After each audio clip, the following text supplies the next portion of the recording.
Hello, welcome to Angela's Busy Bees Garden and Homestead.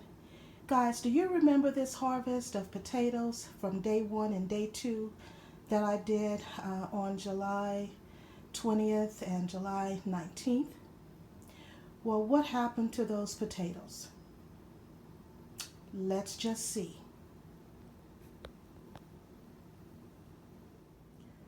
Well, we couldn't wait, so we fried some up for breakfast alongside an omelet with onions, kale, tomatoes, and banana peppers.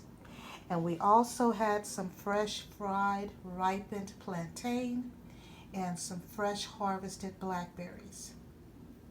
And this was our breakfast using our potato harvest. And on another evening, we baked our potatoes and topped it with butter and sour cream. And we had fried fish, shrimp, and a salad from the garden.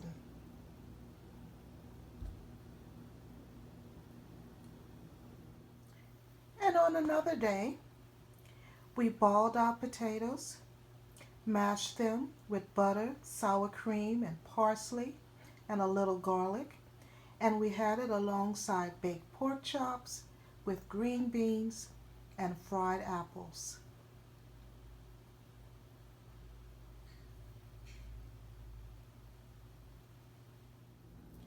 And some of our potatoes were wedged and fried as French fries with a sandwich made of smoked sausage, lettuce, tomatoes, and onions from the garden, and some fresh blackberries.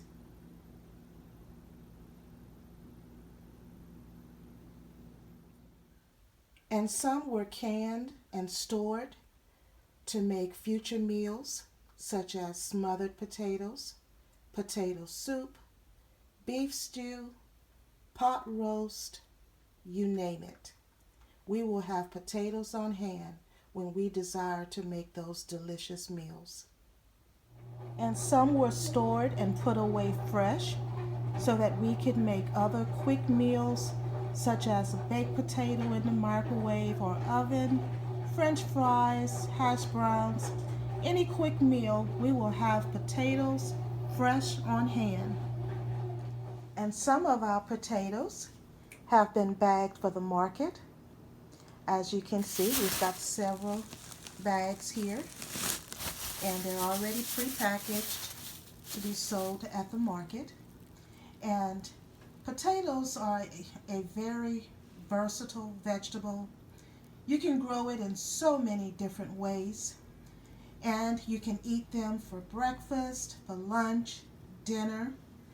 You can also eat them as an appetizer or even have them as a snack. You can eat them with other vegetables or meats, or you can even eat them as the main course by baking potatoes and adding vegetables or meat toppings to it. It's delicious. You can grow potatoes in a grow bag or in a pot. You can grow it in a raised bed or directly in the ground. It's all up to you. You can grow potatoes from a seed potato that you purchased from a hardware store or where they sell gardening products, or you can take your store-bought potato and wait for it to sprout and throw it in some soil or in some straw. It's so easy to grow potatoes. And we love potatoes here on the homestead, and I hope that you've enjoyed seeing all the many ways in which we eat potatoes. And I can't wait until Independence Day when we have our major barbecue of the season and have that nice side of mustard potato salad. Are you growing potatoes? I'm sorry, I didn't hear you. You're not growing potatoes? What are you waiting for? Exactly, Ava. Let me take them outside and show them how we grow potatoes here on the homestead. So I'm going to show you how I grow potatoes. I grow them in a raised bed, and also I grow them in pots.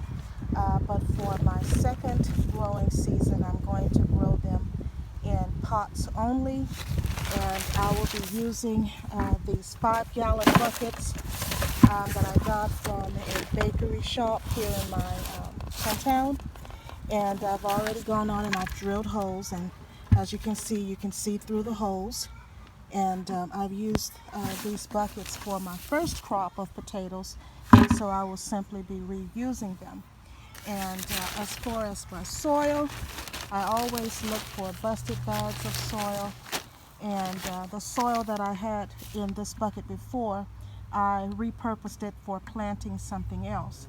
But anyway, I'm using this composted organic humus that I got from Lowe's, and one day while at the Tractor Supply, I found this Burpee Premium Potting Mix, and it was a busted bag, and it sold for $4.99.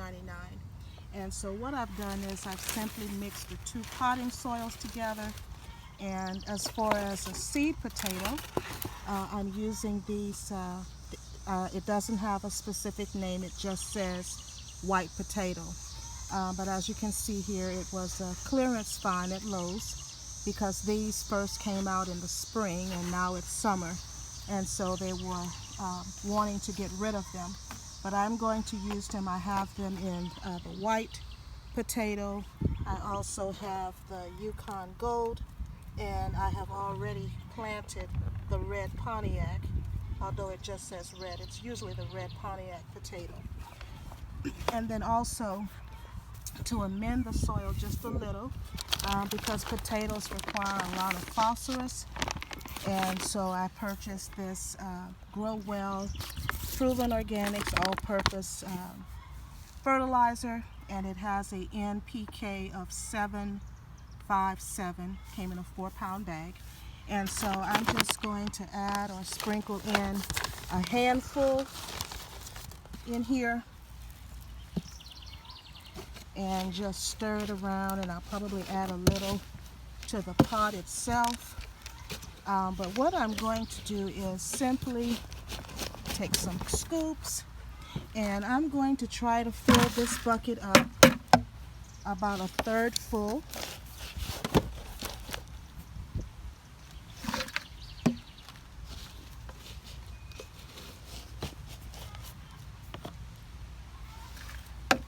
Okay, and then I'm just going to make sure that there are no heavy chunks to break it up, make it nice and smooth.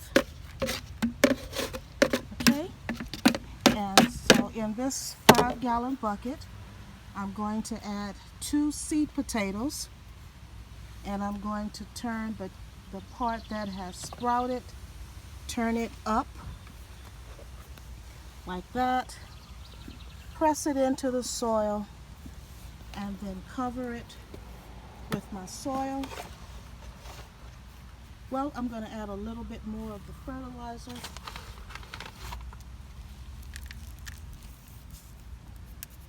And then cover it up.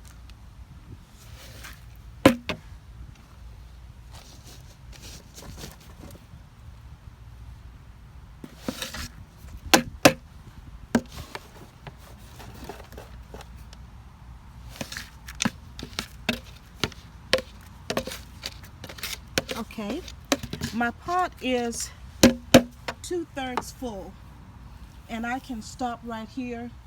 And once the stems of the potatoes come up at about 6 inches from the soil surface, that is the time that I can up pot or fill in more soil, so that there's about an inch space about right here. This first line here is where I would stop potting up. But because I know that I'm very busy and I don't have a lot of time to spend in the garden as I would like, I'm going to go on and fill my soil up to that first line, because the stems are still going to push its way up, and that way I don't have to worry about not potting up or giving them sufficient soil to be able to grow the potatoes. So I'm going to do it all at once. So you can either stop here and heal them more once your stems have sprouted up about 6 inches above the soil line, or you could go on and fill it up now. It's going to take longer for you to see the stems to shoot up out of the soil, but they still will come up and the potatoes still will grow. Okay, so at this point I'm going to add more soil.